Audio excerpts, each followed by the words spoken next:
tôi sẽ món ngày nay nhom một sạ tè tại năng sạ ní ai sạ thò ní pin không dạ peประมาณ máuประมาณ này tí á bà năng sạ níคือchia năng sạ toolkit OC ហើយ model វាគឺ C3AC បាទអញ្ចឹងនេះរូបរាងវាអញ្ចឹងហើយកម្លាំងវា25 វ៉ាត់នេះរូបរាងវាបាទអញ្ចឹងឯងបាទអានេះយើងសាក់ lipo នេះ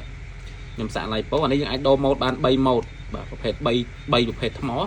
តែឥឡូវខ្ញុំទិញមកទិញសម្រាប់ថ្ម lipo អញ្ចឹងខ្ញុំចុចមក lipo មកវាអត់តន់សាក់វាភ្លឺបៃតងហើយនេះថ្មខ្ញុំប្រើថ្ម 3S 30C ថ្ម 11.1V ឬក៏ថ្ម 12V ហ្នឹងឯង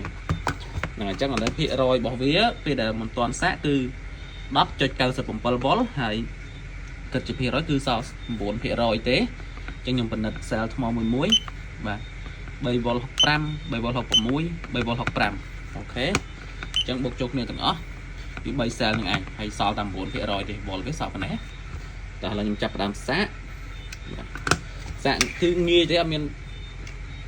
បាទទេគ្រាន់តែចុចវាមក lipo មកបញ្ជាក់បាទចាត់ខុស lipo អញ្ចឹងខ្ញុំដកដូចសិនដៃមកខាងអូខេហើយពេលដែលវាចូលគឺភ្លឺពណ៌ក្រហមចាហើយដល់វាពេញគឺវាភ្លឺបៃតងអញ្ចឹងខ្ញុំសាក់វាចោលខ្ញុំចង់ដឹងម៉ោងវាហើយឥឡូវនេះខ្ញុំឆែកមើលម៉ោងសិនម៉ោងម៉ែនេះឥឡូវនេះម៉ោង 8 គត់តែម្ដងអញ្ចឹងស្រួលរាប់ឯងម៉ោង 8 គត់ឥឡូវនេះពេលខ្ញុំចាប់តាមសាក់បាទឥឡូវខ្ញុំបិទវីដេអូសិនហើយចាំកាត់បន្តទៀតខ្ញុំមិនដឹងថាធ្វើមិនដើម្បីបងប្អូនជឿគីឡូបើថតចោលវាយូរពេកអញ្ចឹងមិនកាត់អរគុណមើលចាំបិទឲ្យបើងវិញពេញមកបងប្អូននេះពេញបបហើយឈប់សាក់ហើយនេះពណ៌បៃតងនៅក្តៅឯងអត់តន់តិចឯងបានន័យថាវាពេញមិញហ្នឹងបាទពេញហើយឥឡូវខ្ញុំមើលម៉ោងសិនឥឡូវនេះម៉ោង 9:15 បាទឥឡូវចង់ដឹងពេញខ្ញុំដោះដូចវាតេស្តមើលអូខេតេស្តមកដុតនេះ 12.56 98% ប៉ុន្តែគឺវាផ្ដាច់សាកអីវាអត់ឡើងគ្រប់ឡើង 100 ដល់ឧបករណ៍នេះទេតែ98ឯងគឺវាផ្ដាច់តែម្ដងគេថាពេញអញ្ចឹងប៉ុន្តែគឺអូខេគ្រប់គ្រាន់ហើយបាទ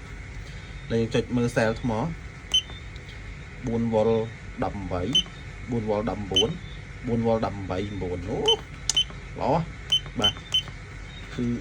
មិនចាត់ទុកថាខុសគ្នាទេគឺស្មើគ្នាទៅហើយទំហំប៉ុណ្ណេះបាទហើយរយៈពេលសាក់គឺឥឡូវនេះម៉ោង 9:16 វា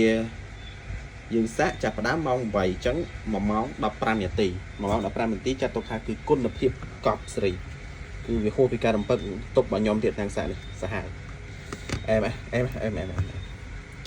ចឹងប៉ុណ្ណេះអូខេហើយបាទហើយឆ្នាំងសាក់នេះភ្ញៀវយកបាត់ហើយតែមកដាក់មកឥឡូវភ្ញៀវយកទៅបាត់ឥឡូវលក់ឲ្យភ្ញៀវពេញចិត្តហើយគុណភាពប៉ុណ្ណេះអែមផ្សេងមកបាទអរគុណជម្រាបលា